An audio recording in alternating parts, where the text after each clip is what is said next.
La scène musicale internationale est profondément bouleversée par une nouvelle très inquiétante concernant André Rieu, âgé de 76 ans, célèbre pour ses concerts grandioses et ses mélodies intemporelles. Personne ne s'attendait à l'émotion suscitée par cette révélation.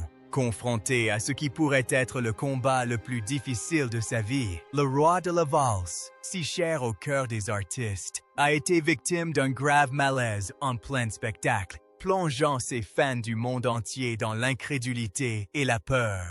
Ce qu'André Rieu traverse aujourd'hui n'est pas un simple moment de faiblesse, c'est un chagrin profond qui dépasse les murs de la scène et touche l'âme de tous ceux qui ont été émus par sa musique. Avant de commencer, nous aimerions connaître votre avis. Que représente André Rieu pour vous? Sur une échelle qui est de 0 à 10, quelle note lui donneriez-vous en tant qu'artiste? Votre opinion compte. Le monde est encore sous le choc de la disparition d'André Rieu, mais en réalité, le véritable chagrin a commencé des décennies avant les projecteurs, avant les applaudissements, et bien avant Mexico. Il a débuté dans une maison froide et silencieuse du Maastricht d'après-guerre, où la musique était sacrée, mais l'amour rare. Né le 1 octobre 1949, André était le troisième d'une famille de 6 enfants profondément catholiques. Son père, également prénommé André Rieu, était un chef d'orchestre renommé, adulé sur scène, mais craint à la maison. Leur maison ressemblait moins à un foyer qu'à une caserne. Ni Collins, ni Riras, ni liberté. La discipline était reine et la perfection la seule valeur acceptée. André se souviendra plus tard. Mes parents ne m'aimaient pas beaucoup. Ce n'est pas un sentiment, c'est la vérité. Sa mère était obsédée par ses notes et sa technique au violon et considérait la créativité comme une faiblesse. Même le simple fait d'être qualifié d'artiste par un professeur était perçu comme une offense, comme si l'imagination elle-même était un échec. Mais à 5 ans, un miracle discret se produisit. Il rencontra sa première professeure de violon, une jeune femme gracieuse de 18 ans, dont les mains exprimaient une émotion qu'il n'avait jamais connue. Il ne comprenait pas encore le romantisme, mais il était saisi d'admiration. Son archet donnait voix à un sentiment qu'il n'avait jamais pu exprimer, et il tomba amoureux, non pas d'elle, mais de la liberté que lui offrait sa musique. Tandis que les autres enfants peinaient avec les gammes, André découvrit le vibrato, non par désir de maîtriser l'instrument, mais parce qu'il sentait enfin quelque chose s'éveiller en lui. Pourtant, cette joie avait un prix. Dans les années 1960, adolescent, sa passion pour les valses et la musique classique légère se heurta violemment aux idéaux artistiques rigides de son père. « Je ne t'ai pas élevé pour que tu joues dans des valses », lança son père, une phrase qui non seulement rejetait le style d'André, mais visait à briser son esprit. Le point de rupture survint vers 1968, lorsqu'André ramena à la maison Marjorie, la femme qu'il aimait et qu'il épouserait plus tard. Sa mère lui demanda de partir. Ce soir-là, André fit un choix qui allait marquer le reste de sa vie. Il partit et ne se retourna jamais. Ses parents n'assistèrent jamais à un seul de ses concerts, même lorsqu'il devint une star internationale et remplit les salles du monde entier. J'ai passé des années en thérapie à essayer de comprendre pourquoi mon enfance m'avait paru si vide, a-t-il confié un jour. L'adoration des fans, les châteaux, le succès, rien de tout cela ne pouvait effacer le silence dans lequel il avait grandi. Mais à travers la musique, il a trouvé un sens à sa vie. Le violon devint son salut, une voix là où il était resté muet, un refuge où l'émotion n'était plus punie, mais célébrée. Et ce n'est qu'en jouant que je me sentais vu, confia-t-il. De ce vide de rejet naquit une mission. Offrir aux autres ce qui lui avait été refusé, la joie, le lien social et le droit de ressentir profondément. À la fin des années 1970, André Rieu se trouvait à un carrefour silencieux. Un carrefour dont les conséquences étaient bien plus profondes que ce que le public pouvait percevoir. Il avait passé des années à se conformer aux normes, jouant avec application dans des orchestres traditionnels, y compris sous la direction stricte de son père. Mais la formalité des salles de musique classique faisait écho à la froideur, même qu'il avait autrefois subie chez lui. Une atmosphère rigide, morne et distante. Personne ne parlait de musique. Se souviendrait-il plus tard? On parlait du temps qu'il faisait, de leur salaire, jamais de ce que nous jouions. Ce silence lui paraissait terriblement familier et insupportable. En 1978, à seulement 29 ans, André quitte tout et fonde le Maastricht Salon Orchestra, un modeste ensemble de rêveurs armés de leurs seuls instruments et de leurs convictions. Ils se produisent partout où il y a de la place et du son. Centre communautaire, Mariages in Times, ville frontalière, oubliée du milieu classique. Pas de gloire, peu d'argent, mais une liberté totale. Derrière cette rébellion silencieuse se cachait une force bien plus puissante que les applaudissements.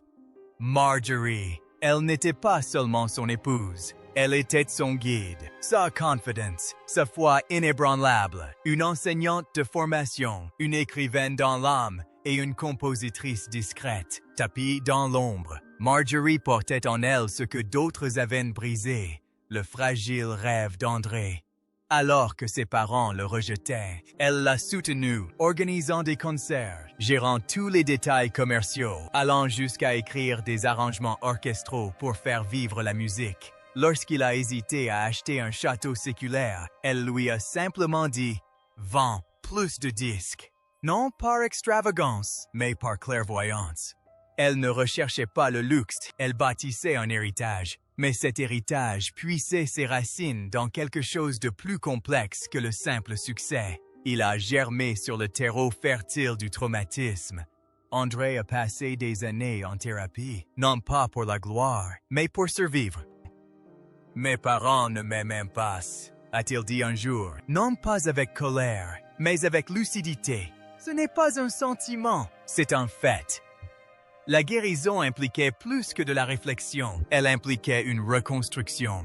Il lui fallait bâtir un monde où la musique puisse s'épanouir, où la joie puisse vivre pleinement. Cette prise de conscience s'est concrétisée en action en 1987.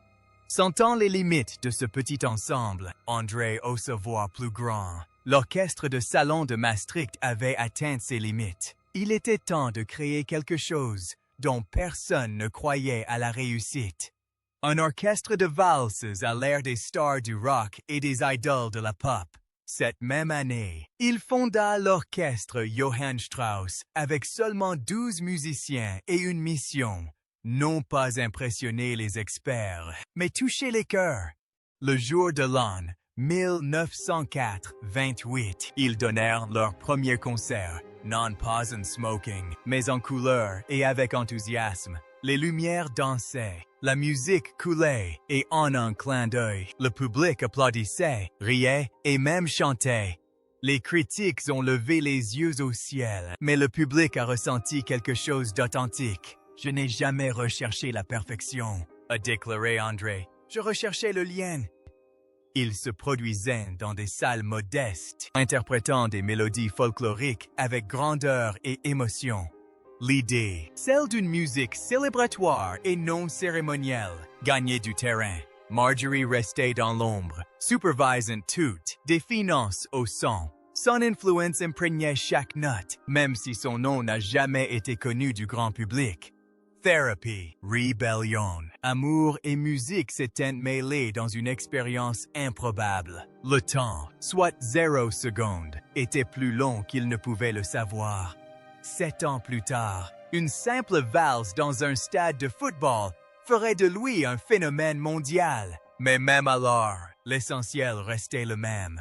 André Rieu ne jouait pas pour impressionner. Il jouait pour guérir, pour lui-même, pour son public, pour le garçon qui jouait jadis en silence et pour le monde qui, un jour, l'écouterait, avant qu'André Rieu ne transforme un stade de football en une salle de bal où les chœurs valsaient. Rares étaient ceux qui se doutaient du combat silencieux qu'il avait déjà mené pour arriver à ce moment. Sa musique n'a jamais été une affaire d'ego. Elle est née du silence d'une enfance privée d'amour et d'une conviction inébranlable. L'émotion devait être au cœur de la musique classique et non à sa périphérie. Pendant des années, cette conviction a mûri dans les salles de répétition, les modestes salles de concert et au milieu de murmures hésitants. Mais en 1995, il entra dans l'histoire. En mai de cette année-là, lors de la finale de la Ligue des champions de l'UEFA à Vienne, opposant l'Ajax au Bayern Munich, André fit son entrée sur la pelouse avec son orchestre Johann Strauss et accomplit l'impensable. Le temps s'écoula de 0 seconde, sous les yeux de plus de 300 millions de téléspectateurs à travers l'Europe. Ils ont joué la deuxième valse de Shostakovich à la mi-temps. Ce qui suivit fut bien plus que de la musique, une véritable métamorphose. En quelques secondes, la tension du match s'est dissipée et 50 spectateurs se sont mis à danser, à applaudir, voire à sourire. Un stade de football s'était transformé en salle de valse. La musique classique n'avait jamais paru aussi vivante ni aussi libre. L'Ajax a marqué au moment opportun, plaisantera plus tard André. Le timing était parfait, mais derrière ce sourire se cachait un bouleversement majeur que personne n'aurait pu prédire. En quelques jours, plus de 200 CD se sont arrachés des rayons. L'album de Strauss et compagnie, sorti discrètement l'année précédente, s'est hissé à la première place des charts aux Pays-Bas et y est resté pendant 19 semaines. Un exploit sans précédent. Il s'est ensuite vendu à plus de 3 millions d'exemplaires dans le monde. L'Allemagne l'a ensuite accueilli, puis l'Australie, où près de 90 personnes ont rempli les stades pour seulement 3 concerts. À Melbourne, 650 fans ont établi un nouveau record pour le plus grand concert de musique classique de l'histoire du pays. Pendant un court instant, ces DVD ont occupé 8 des 10 premières places des charts australiens, rivalisant seulement avec Pink et AC/DC. Mais cette ascension fulgurante s'est heurtée à des résistances. Les traditionalistes se sont indignés, les critiques l'ont raillé. Un chef d'orchestre a même qualifié son œuvre de pornographie musicale. Il rejetait les robes, les lumières, le sourire, l'émotion, comme si la joie n'avait pas sa place dans l'art. Mais tandis qu'il ricanait, les familles, parées de leurs plus beaux atours, dansaient dans les allées et pleuraient sur leurs sièges. Ils ne voyaient pas un spectacle, ils voyaient de la sincérité. André avait ouvert les portes à une forme d'art longtemps restée enfermée derrière des cordons de velours. Il a redonné de la beauté au peuple. Vous connaissez cette atmosphère solennelle des concerts classiques? Il a dit un jour, « C'est précisément ce qui fait fuir les gens. Chez nous, cela n'existe pas. » Et il était sérieux. En 2008, il a poussé son rêve encore plus loin en construisant une réplique grandeur nature du château de Schönbrunn à Vienne avec fontaines et lustres, qu'il a fait voyager à travers les continents. Le monde classique était horrifié, mais le public était conquis. Pour eux, c'était de la magie devenue visible. Et en 2010, c'était clair. André Rieu n'était plus seulement un violoniste. Il était un mouvement, une révolution, par ses récits et son rythme, traversant les résistances et conquérant le cœur de millions de personnes. Les critiques pouvaient en écrire ce qu'ils voulaient. Le peuple avait déjà choisi et André avait déjà gagné. En 2010, André Rieu était au sommet de sa gloire internationale. Le roi de la valse, adulé sur tous les continents, avait bâti un empire de la joie. Mais derrière les robes somptueuses, les salles de bal fastueuses et les applaudissements tonitruants, quelque chose d'invisible se dévoilait. Son âme, usée par des décennies de tournées incessantes, implorait silencieusement grâce. Et cette année-là, la première fissure apparut, non pas sous les projecteurs, mais au plus profond de son être. Une infection virale frappa son oreille interne, une blessure invisible, mais catastrophique pour un violoniste. L'équilibre s'évanouit, le monde bascula sans se prévenir. André, qui jadis arpentait les scènes avec une grâce naturelle, se retrouva soudain incapable de marcher droit. C'était comme si son corps, après une vie de fidélité, s'était retourné contre lui. Pour la première fois de sa carrière, il fut contraint d'annuler une tournée entière. Celui qui avait bâti sa réputation sur la fiabilité dut annoncer à des milliers de fans: « Je ne peux pas! Ce fut un véritable déchirement pour lui! C'était la première fois que je craignais vraiment que tout cela puisse s'arrêter, » dira-t-il plus tard, d'une voix empreinte d'une tristesse contenue. Mais la vie n'avait pas fini de le mettre à l'épreuve. En décembre 2016, au cours de ce qui aurait dû être une joyeuse tournée de Noël au Royaume-Uni, un autre coup dur le frappa, un coup qu'aucun médicament ne put soigner. Ruud Merckx, son tromboniste de longue date et ami très cher, est décédé subitement dans son sommeil lors d'une tournée à Leeds. Il était un membre incontournable de l'orchestre d'André depuis plus de 20 ans. Son épouse, également violoniste dans le groupe, était à ses côtés au moment du décès. La perte fut immédiate, dévastatrice et profondément personnelle. André n'hésita pas. Il annula le concert de Nottingham le soir même. Puis le reste de la tournée, Londres, Birmingham, Glasgow, tout a été annulé. Cette fois, le temps s'est écoulé, entre guillemets, 0 secondes, entre guillemets, soit plus de 0 secondes. Ce n'était pas la maladie qui avait fait taire la musique, c'était le chagrin. Ce n'était pas qu'un musicien, a déclaré André plus tard, la voix tremblante. Et c'était un membre de la famille. Sa mort a été vécue comme la perte d'un frère, de l'orchestre tout entier, dont beaucoup de musiciens travaillaient avec André depuis plus de 25 ans, a été plongé dans le deuil. Ce Noël-là, au lieu de musique, régnait le silence. Non pas le silence paisible, mais le silence vide et douloureux qui suit une perte trop grande pour être nommée. Pourtant, André continua d'avancer, non pas parce qu'il se sentait fort, mais parce qu'il se sentait responsable. Il a continué à jouer malgré la maladie, la fatigue et le chagrin, même en 2019, aux prises avec une grippe carabinée. Il souriait sur scène comme si de rien n'était. Non pas qu'il ne souffrait pas, mais parce qu'il savait que derrière lui se tenait une équipe, une famille, un héritage. Au-delà de la scène, des dizaines de milliers de fans attendaient depuis des mois, voire des années, de le voir. Il ne pouvait pas les décevoir, alors il a joué. Mais aucune force de caractère n'a pu empêcher ce qui s'est produit en mars 2024.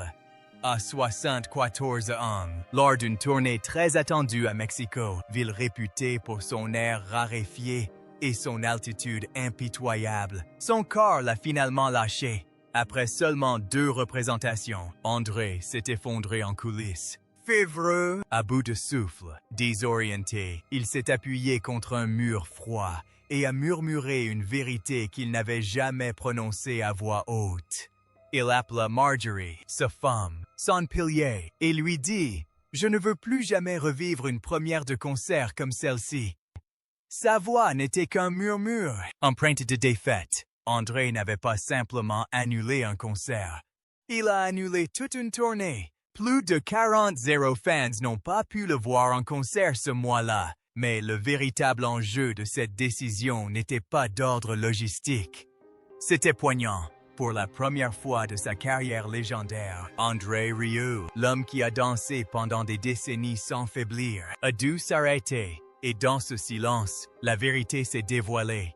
Même les légendes ont leurs limites. Même les rois ont besoin de repos. Lorsque la santé d'André Rieu commença à décliner, une personne se leva discrètement pour prendre le relais. Son fils, Pierre, le garçon qui avait grandi dans l'ombre des salles de concert, était devenu un homme calme, posé et farouchement protecteur. En coulisses, Pierre commençait à redéfinir le rythme de la vie de son père.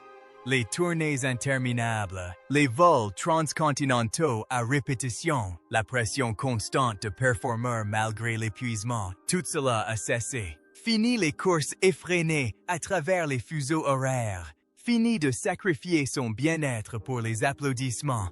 Désormais, seule l'Europe, près de chez lui, près de la sécurité, comme tête. Pierre ne se contentait plus de gérer l'entreprise. Il était devenu le protecteur discret de son père. Sa présence a marqué un tournant, non seulement dans la façon dont André travaillait, mais aussi dans sa façon de vivre. Dans la faiblesse, André a trouvé la force. Dans la chute, il a trouvé quelqu'un pour le rattraper. Et dans le silence qui suivit l'annulation des concerts, il entendit quelque chose d'inattendu. La voix de la vie elle-même, l'incitant doucement à rester, mais à ses propres conditions. Puis vint le silence qui toucha le monde entier. Pendant la pandémie de COVID-19, la carrière d'André a été mise à l'arrêt. Tous les concerts ont été annulés, toutes les tournées reportées. Pour un artiste dont la vie reposait sur le contact humain, ce vide était insupportable. Financièrement, ce fut une catastrophe. Des dizaines de millions d'euros perdus du jour au lendemain. Ce n'était pas seulement une question d'argent, c'était aussi une question humaine. Des centaines de musiciens, technicians, décorateurs, traiteurs et membres de l'équipe technique étaient confrontés à l'incertitude. Pourtant, André prit une décision que peu d'autres auraient prise. Il refusa de licencier qui que ce soit. Mois après mois, il payait tous les salaires sur ses propres économies, discrètement, sans publicité. À un moment donné, il mit même son précieux Stradivarius en vente. Non pas qu'il souhaitât s'en séparer, mais par crainte de tout perdre. « Je ne pouvais me résoudre à y renoncer », dira-t-il plus tard. Mais je ne pouvais plus supporter l'idée d'abandonner mon peuple. Enfermé dans son château, André écrivait, non pour impressionner le monde, mais pour y survivre. Durant ces longs mois d'isolement, ses écrits devinrent ses confessions. Il a déversé dans sa musique tout ce qu'il ne pouvait exprimer à voix haute. Sa peur, sa gratitude, son chagrin. Pour la première fois depuis des décennies, il a ralenti le rythme. Il respira, il fit face au silence. Et quand le monde rouvrit, lui, il ne changea rien. Il retourna simplement sur scène. Il est revenu transformé. En 2022 et 2023, ses concerts ont pris une nouvelle dimension. Ce n'étaient plus de simples grands spectacles. Ces moments devinrent des instants de recueillement, de vulnérabilité et de gratitude. À Vienne, lors d'un de ses concerts, il marqua une pause, contempla le public et déclara « Chaque note que nous jouons ce soir est un remerciement d'être encore là. » Le public ne se contenta pas d'applaudir, il pleura. Car ce n'était plus l'André Rieu d'antan. C'était un homme qui avait traversé l'épreuve du feu et choisi la douceur plutôt que la force. Et derrière lui, toujours, le temps était supérieur de 0 seconde à la durée de Pierre. Gérer le chaos, préserver la tranquillité de son père, veiller à ce que chaque note puisse être jouée sans souffrance. Cette même année, André racheta discrètement le Stradivarius qu'il avait failli perdre. Ce n'était pas qu'un simple instrument. C'était un symbole de survie. Le château qui avait jadis représenté l'ambition était devenu un refuge. Là, entouré de murs de pierre et de salles silencieuses, il se remit à écrire. De cette solitude naquit une nouvelle suite, créée à Maastricht, là où tout avait commencé. Le public pleura avant la fin. Il plaisantait encore sur le fait de jouer jusqu'à 140 ans, mais son sourire avait changé. Il y avait désormais en lui le calme d'un homme qui sait que chaque concert pourrait être le dernier et qui joue chacun d'eux comme si c'était le cas. Pourtant, il restait debout. Pourtant, il jouait. Pour André Rieu, la musique n'a jamais été une simple performance. Elle était la vie même. Dans la paisible ville de Maastricht, où son parcours a débuté, le célèbre violoniste coule désormais des jours heureux dans un château du XVe siècle, recouvert de lierre. Cet achat impulsif, fait avec Marjorie lors de vacances, laissait présager qu'il deviendrait le cœur de leur univers. C'est bien plus qu'une simple demeure, c'est le cœur battant de son univers musical. Conçu avec le sens esthétique propre à André, le château mêle le raffinement autrichien, la chaleur bavaroise et le romantisme vénitien.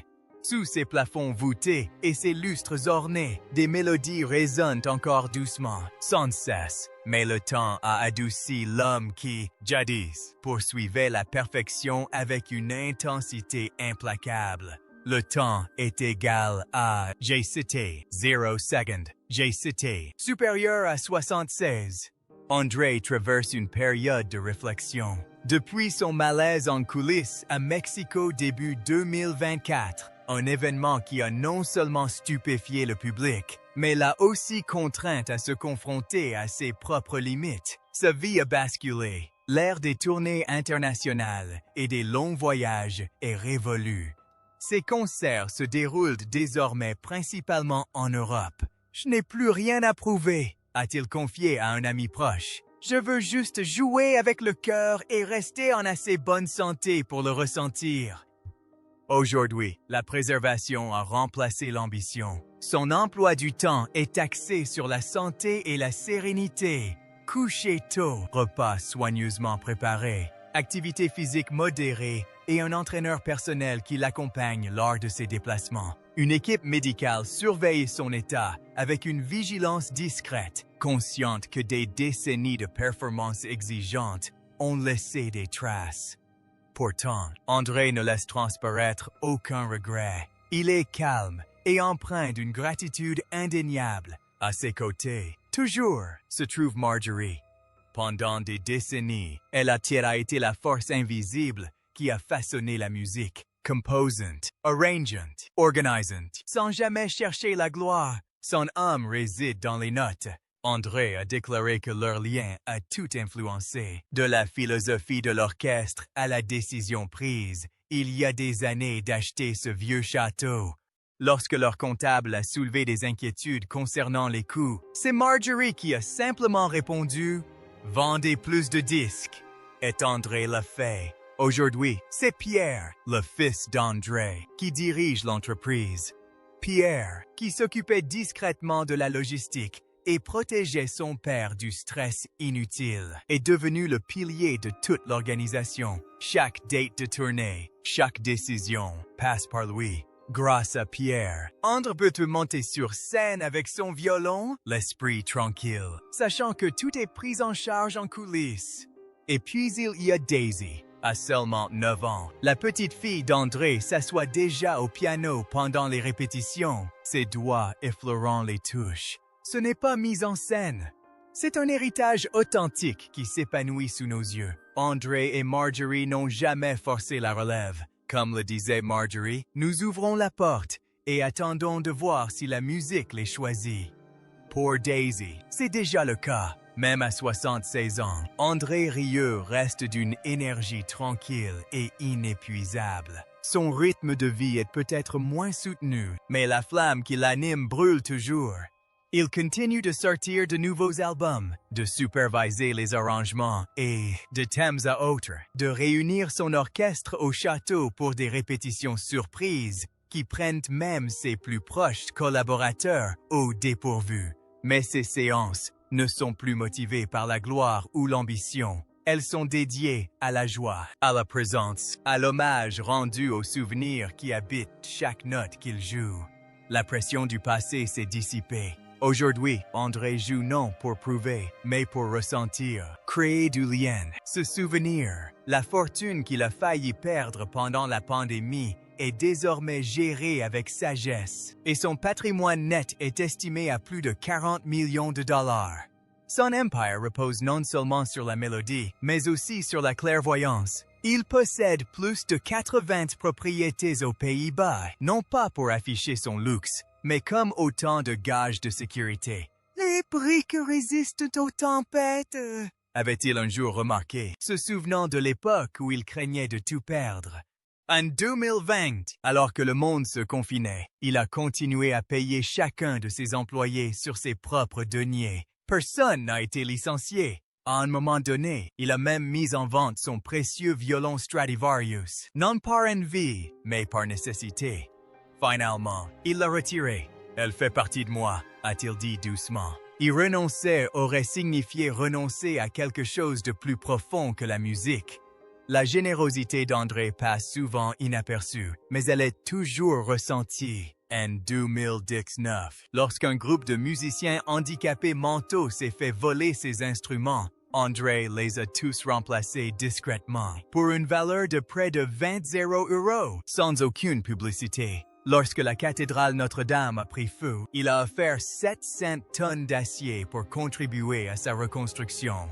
Pas de communiqué de presse, pas de gros titres, juste l'action discrète d'un homme qui a toujours cru qu'il fallait agir plutôt que déclarer. L'André Rieu d'aujourd'hui n'a plus besoin de se battre pour convaincre le monde de l'importance de la musique classique légère.